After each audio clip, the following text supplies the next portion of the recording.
guys, it's Rogaway here, and I'm back with another tutorial. Now, in the last tutorial, we created a sprite for Mario, our character of our game.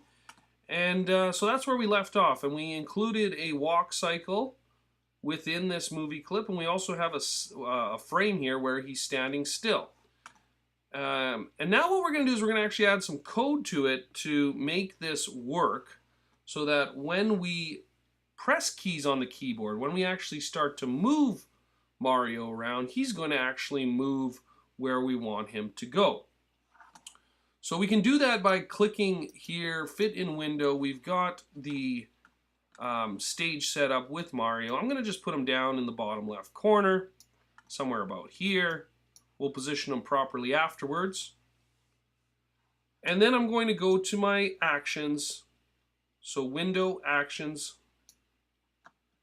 And I'm going to actually go into the movie clip. So I'm going to double click Mario and to go into the movie clip.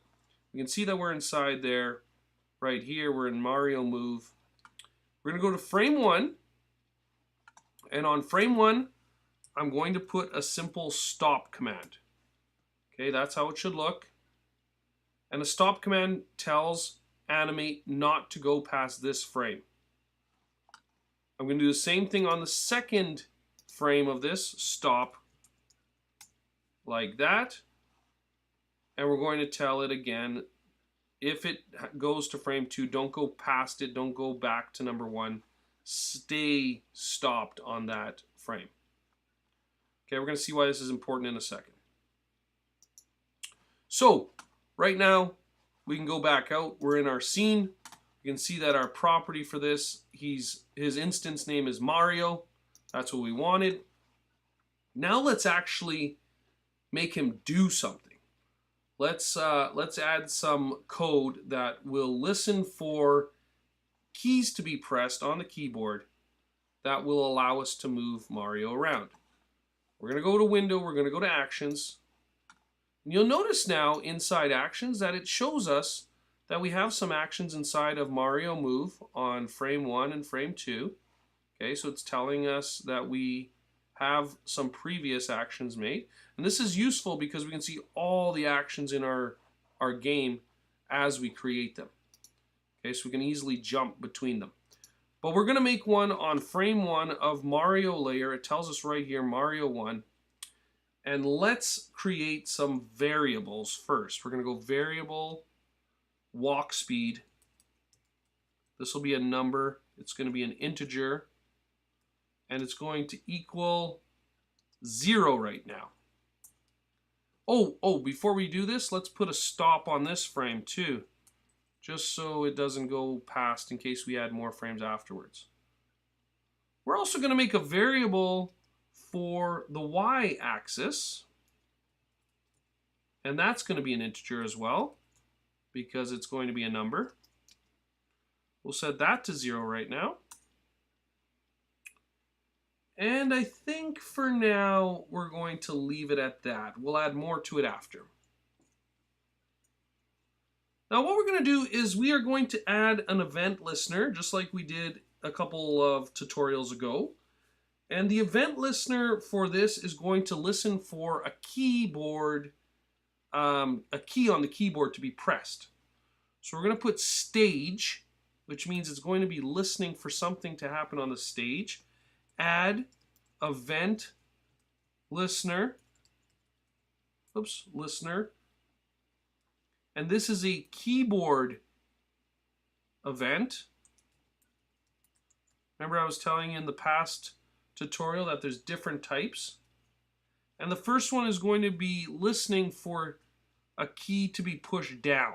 So key down. And let's give the function a name. Let's simply call it key down. All right, it's going to be listening for a key to be pushed down.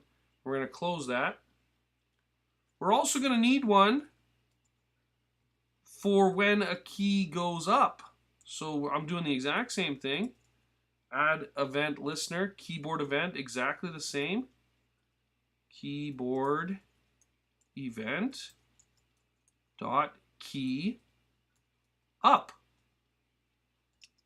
That is very important because we need to tell it what happens when we let go of a key. All right, so right now we've added a listener for key down. We've added a listener for key up. We're going to add one more that I will explain later. We're going to add an event listener. This one is just going to run as an enter frame event listener. So event.enter frame. So it's going to be running all the time. And we're going to call this game loop. I'll show you why game loops are super important later on. But let's start by creating a function for key down. Okay, key down, very important. We need to detect if a key is pressed, what's going to happen. So let's type an if state, let's create a function first, and then we'll make our if statement. Function, key down, and it is an event that is a keyboard event, okay? You'll notice that it gives us that, oops, I typed wrong, keyboard event. And we're going to open up our parentheses like that, and we are starting a function. The function is going to be checking to see if a key is pressed. Okay? So in programming, we do this with an if statement. They're also called if-then statements. So if something happens, what is going to happen as a result of that? So we're going to say if e.keycode, okay, so if, oops, I have to capitalize the C, code equals keyboard, let's say the left arrow, okay, then what is going to happen? And we'll put a parenthesis like that. So let me explain what I did here. I added a listener, called a key down. I created a function for a keyboard event. It's detecting right now what is going to happen if an event for key code keyboard left is pressed. So what happens if keyboard equals means is true if keyboard left is pressed? Okay, so this is where it becomes important that we tell it what to do. Well, let's say when you press the left keyboard, Mario, okay, because that's the instance name we gave him, Mario. Let's say that his X value minuses. Minus. Okay, because when we're going left, we are subtracting X value. When we go right, we are adding X value. Okay, does that make sense? Left is minus, right is plus. So let's test this out. Okay, I'm going to go and test out by going to control test. Oh, it looks like we had a bit of, oh, okay, that's fine. That's just telling us we created events, but nothing is happening with them. So that's okay. So watch when I press the left button. Oops. Okay, you know what? I think that's going to actually cause a problem. So for now, I'll show you how to comment things out. You put a / and a star, and then a star and a /. This commented area means that it is not affecting anything in the code. Okay, for now it's just commented out. Okay, so let's just get rid of that.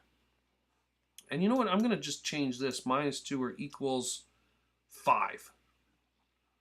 Okay, so this means that whatever his current X value is, we're going to -5. It's going to make his new X value. So let's see if that works.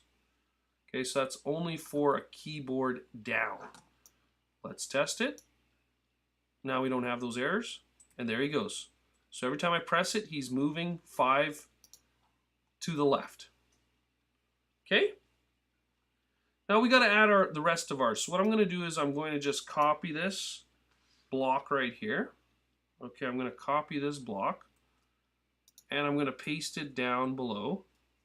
And it's good formatting to make sure you have proper spacing, tabbing in your programs, okay? So now we're going to put right. And you know what? Because he only moves left and right, we don't need to do Y. So we don't need to do up and down, but we could do up and down. Now, if you wanted to be WASD, which is another popular control format, well, then you'd put keyboard W, keyboard A, keyboard S, keyboard D. Okay, if that's what you wanted. And what we're going to do with this is I'm going to change the format of this. I'm going to say that once we hit the keyboard left, our walk speed now equals 10. Okay? Or I guess minus 10, sorry. And I'll explain what we're doing. Remember we set a variable up here? It's an integer. We're setting it to minus 10. When we hit right, the walk speed now equals 10. Okay? And let's make another function here. I'm going to copy this whole entire thing. This one is going to be our key up function.